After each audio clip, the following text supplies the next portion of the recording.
I'm Justin Silverman of the New England First Amendment Coalition. Thank you for joining us for this lesson on New England state courts.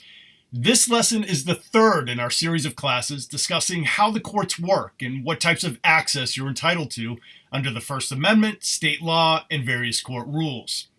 Each lesson is cumulative, so if you haven't already, please view the previous two lessons. You can find them on our YouTube channel, Five Freedoms, or in our FOI guide at NEFAC.org. You'll also find there lessons on state public record and open meeting laws, as well as tutorials on how to use the Federal Freedom of Information Act. Collectively, these lessons provide a curriculum you won't find anywhere else. A special thanks to those who are supporting these classes and keeping them free and open to the public. The Rhode Island Foundation, SBJ New England, and the New England Society of News Editors. Now, to introduce you to today's instructor, NEFAC Executive Committee member and Boston Globe reporter, Emily Sweeney. Hey everybody, I'm Emily Sweeney from the Boston Globe, and I want to thank you all for joining us for this webinar, which is brought to you by the New England First Amendment Coalition. Right now, we're going to get into online access to state court records in Connecticut. And with us is Andrew Brown. Andrew's with the CT Mirror. And Andrew, thank you so much for joining us for this webinar. Thanks for having me. Look forward to it. Sure. Well, thanks everybody who's able to join us tonight. I am, I guess, in the realm of Connecticut journalism, rather new to the state, but have dealt with court records pretty substantially in my job in the past 2 years here. So we'll be going over essentially just a brief kind of discussion about what court records are accessible online in Connecticut and kind of how they vary from the appellate level, the Supreme Court level, the civil level, and criminal level. Everything in Connecticut is located at one site. So jud.ct.gov is where you would find all of the various court records, whether that's Superior Court, which is essentially a district court in Connecticut, civil cases, criminal cases, appellate cases. The thing you will want to look for if you are interested in searching court cases in Connecticut is on this left-hand bar over here under case lookup. As you can see, there are various different levels of the court and different types of court that you can search cases for. We will start with Supreme Court and appellate. Obviously, those are the highest courts in the state, and they would be handling any type of appeals that come from the Superior Court level in Connecticut. So each one of these has its own, as you can see, I went over there, the different types of cases.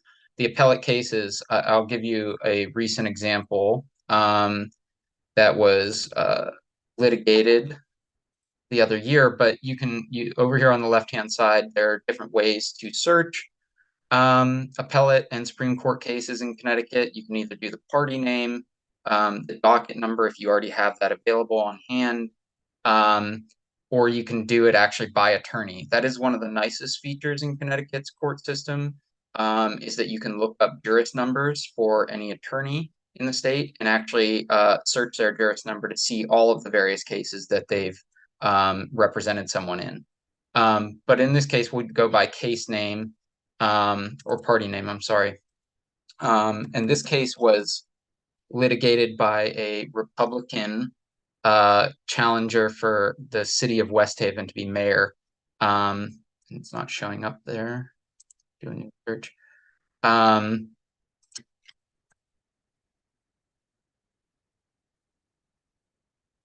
See, this is the difficult part with the search format in Connecticut is they have very specific word choices. So in some of the various searches that I'll show you tonight, you can change how a word is searched for, meaning it can, I'll get into that later, but it can be the exact term. Other times you can have it search for maybe just part of a phrase that you put in there, part of a name. So as you can see, you can search by name. That doesn't always work well, especially if it's a common name or a lot of cases would show up. So if you do have the actual number for the case, you can do it by docket number.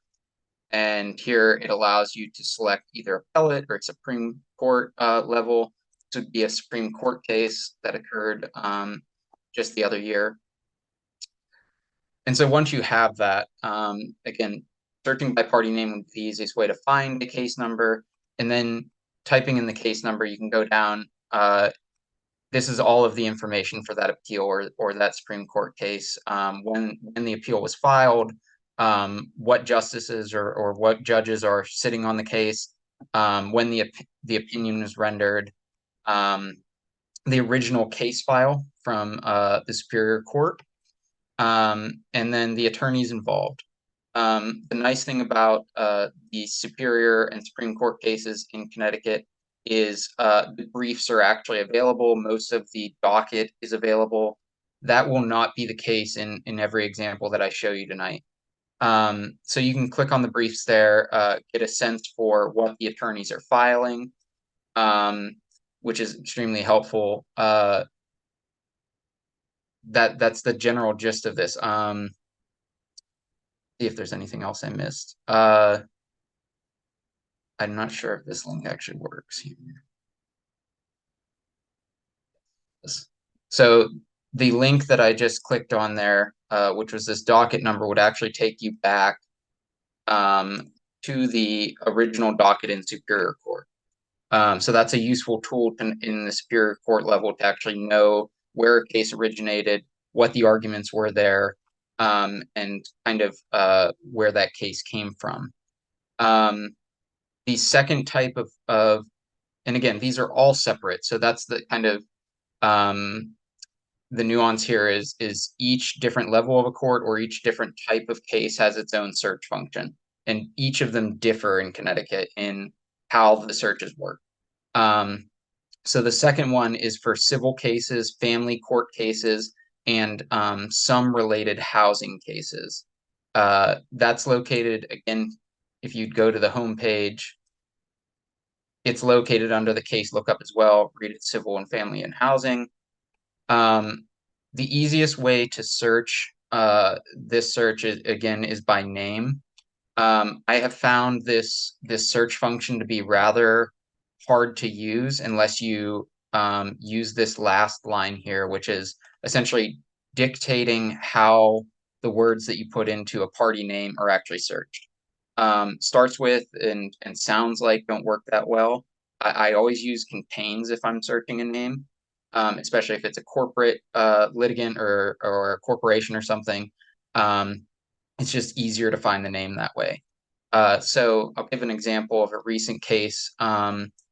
We had the state police union in Connecticut recently file a case to try to keep the names of some police officers who were accused of essentially fabricating traffic tickets. They tried to keep that out of the public domain by filing a lawsuit so that it wasn't available via FOIA. So if you did a regular search of like state police and starts with, you would get some, right? But it's the case that we're actually looking for isn't in here, which is why I say how you search these actually makes sense. It's very important. The name search type here, and I always use contains because it captures it even if there's something different.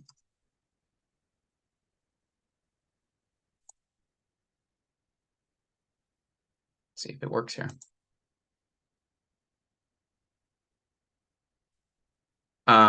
And so here you can see, even though it started with Connecticut State Police Union, I got the case that I was looking for. So again, these search tools can be rather finicky, and you have to know kind of how to navigate that. Just like the Superior Court cases and the Supreme Court cases, there is a rather good docket for civil cases in Connecticut. You can see all of the various parties, which attorneys are representing which parties. Up at the top here, it will tell you the court location that a case is being handled in. It'll also give you the judge's name, which is helpful. The party information is up here. And then civil cases actually have, just like the Supreme Court cases, they actually have their docket to the point where you can click on and read the complaints or the various motions that are made by attorneys. And I say that because, as you will see in a few moments here, that is not the case for all of the court records in Connecticut. Some court records in Connecticut are only available by contacting the local clerk's office in that court. But civil cases are rather easy to access. They are rather easy to navigate around on here. You'll from the bottom here, you'll actually see, who is filing what. And then down at the bottom here, it's usually frequently updated, but sometimes, you got to catch it at the right time whenever the website's being updated. It'll include the hearing information. So if there is an actual in-person hearing or a remote hearing, it'll be listed under this event description. It'll give you the time, the date, and then you essentially have to go to the courthouse to find out which courtroom that's going to be in that day. But it'll give you the general outline of when a court event is going on. The other way, obviously, to search those civil cases, if I can go back to it here, is by docket number. So they have a drop down here. If you only know maybe, the year and the docket number, that's one way to search it. This is essentially all of the various courts in Connecticut, the various so different regional courts. Connecticut also breaks out housing courts. Certain judges handle housing related matters. And so if you know the year and the court and your docket number, you can search it that way. This is what I usually use as a full docket number. If I save these docket numbers, if I'm following the case, you just copy and paste the entire thing in there instead of having to worry about going through all of that. And again, the case will show up. Rather easy to tell the parties involved, and they do frequently update this. So this isn't something like, you're only going to get an update maybe every other day or something like that. If something is made public by the lawyers, if a motion is made within that day, it's usually up online. The other way that I have used the Connecticut court system, which is actually unique from other states that I've worked in, is having the ability to search for an attorney or attorneys and being able to look at all of their case history. So I did this actually in a story that I did on the corporation counsel or the city attorney in West Haven, Connecticut, who I realized from going over court dockets was essentially assigning work to his own law firm and his wife, making money, extra money off the city. And I did that by using this function. So, and I can show you where that is located here. Let me get back.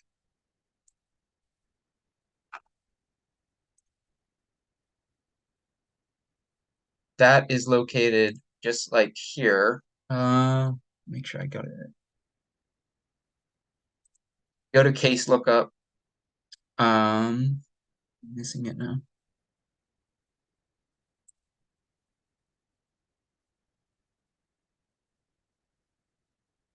Missing the point right now, but there is it's at the address that I have here. You can search either the attorney's juris number or you can search their last name. For instance, the two attorneys in this case in West Haven that I covered, both in Tiernan, I was able to search them, and then you can grab right here under juris number, essentially their bar license number, and then go back to the civil court website. If I can.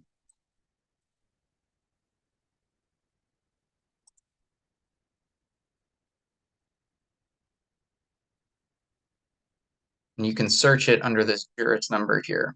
So put in the juris number. Oh, sorry, wrong search. As I said, there's I get confused myself at times. There are a lot of kind of interrelated searches that you have to do in Connecticut. It's one of the drawbacks, in my opinion. Let's see.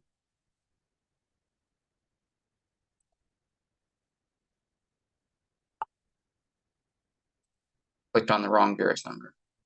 So if you type in, if you know the attorney's juris number and you type it in, click on it, this will provide an entire listing of every case that that person has been a listed attorney on. Again, if you're looking to, like, often corporations, individual people have their go-to attorneys that they turn to. That can be helpful in understanding, the ways that people litigate and how many lawsuits they're involved in. Or it's actually very helpful in understanding what type of work individual attorneys do. So I was able to use this again in one of my stories to prove that essentially the wife of this Lee Tiernan was receiving work from the city that he represented. This is where we're going to criminal cases now. Criminal cases have less information in them in Connecticut generally. There are the same types of functions exist to be able to search pending cases and older convictions, criminal cases that have already been resolved. But they have far less information whenever you actually get to the online system and where the docket should exist. So I'll give a case of a woman who is currently facing a jury trial right now. She is obviously would be under a pending case. You can search by their last name and first initial, so it's Michelle. And this is what you get. You get a rather brief summary of the charges filed against that individual. You get, hopefully, the docket number. You get, who their attorney is up here. You get what their bond is in that individual charge, which police agency was the arresting agency, and you actually get how many times they've been coming before the or the size of the docket, essentially, how many times. This is a rather extensive case. They've been fighting this for some time and they're just going to trial now. But it gives you a rundown of all of the various charges that person has been charged with and when the offense date was. So a lot of information, but it doesn't give you the procedural motions, all of the evidentiary type of battles that go on in the lead up to a criminal trial. Those, if you do want those, you actually have to call up the clerk at the individual courthouse that this is, or which court that is. So in this case, this is a Stamford court. You would go down here and look for judicial districts, go to Stamford, and this provides you with the chief clerk's office. Most clerks that I've dealt with and that my colleagues deal with are extremely helpful in Connecticut. But that is the limitation. Sometimes they will, if you know exactly what you're looking for, they'll suggest maybe they can send you something. Most of the time you have to go to that individual courthouse I've experienced and actually get the record from the clerk's office. So the limitations on criminal cases are a little more significant than in civil cases. And that's part of the difficulty. What I'm gonna do? Oh, show you another one, another way to search. These are actually two separate search functions, one for pending cases and then one for past convictions, so criminal cases that have already been resolved. They don't overlap. Essentially, you're either in the pending or you're in the convictions. I'll give you another example of a case that my colleague Dave Altamari pointed out to me of a murder suspect who was ultimately convicted in Hartford a few years ago. Again, you get some basic information on that person's birth year, what court they were charged in and had their trial in. the ultimate outcome. And again, you get the basic information of what they were charged with. This was actually a serial murderer. And so I believe he's still in prison, but again, gives the local arresting agency various dates of the cases. But if you wanted to get into the actual records of what happened during this case, this criminal case, you would have to go to the New Britain clerk's office to get that in. Connecticut also has kind of a separated their housing court. They have, I believe they previously had certain judges who were handling this. And so you can look up some housing related dockets in the civil cases. But this search function, again here, will provide you, and I'll show you where that is at again. It's on the left-hand side here. You go to housing sessions. This is the same type of search function, but it'll give you essentially evictions, and other housing related lawsuits, also foreclosures, for instance. The same thing applies. You can search by party name if you know the person who's being evicted, or if you know the landlord that is filing that eviction. You can search by property address or by town, and you can search by docket number if you have that already figured out.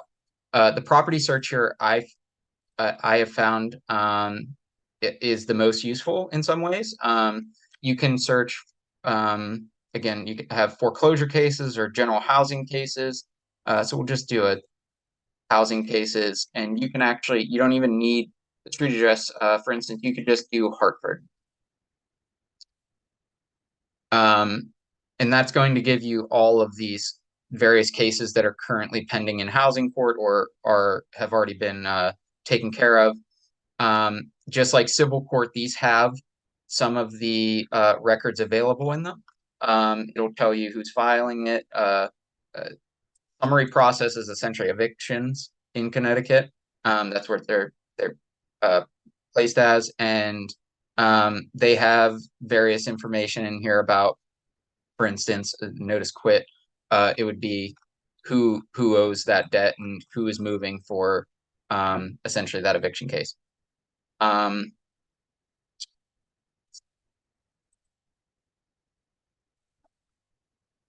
There is also a search function here for commercial properties, residential properties, obviously, that you can have cases in both. Separate those out, active cases or closed cases, disposed cases. You can filter your searches by that. The city and town function is very helpful there. I know my colleague Jenny Monk did a lot of work on using these court cases from the housing court to do stories on evictions in Connecticut. So they provide a lot of information without actually having to go to any one of those courts. And then the last remaining kind of search function in Connecticut is small claims. Small claims obviously are things like hospital bills, unpaid utility bills, credit card debts, anything that is a potential civil penalty of $5,000 or less. So I'll just give you, again, you can search by name. This is a little more confusing. So if you're on the small claims website, all of the search functions are down here at the bottom. They have, again, you can search for attorneys. You can search by docket number. You can search by party name. So just do a quick one here with my last name because it's very common. So you'll find all types of things. Obviously, if you click on it, they don't have, you can't click and find any motions or anything like that in small claims court. It's kind of just a perfunctory informative docket. If you wanted the actual records, you would have to figure that out with the clerk for small claims.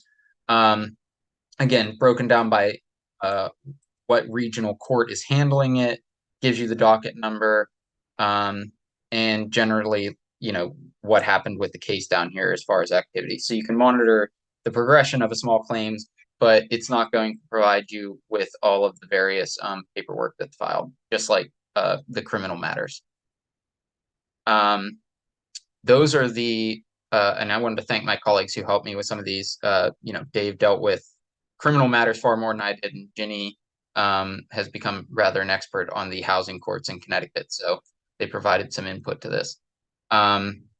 That's all I have. I would be happy to, take any questions that you may have.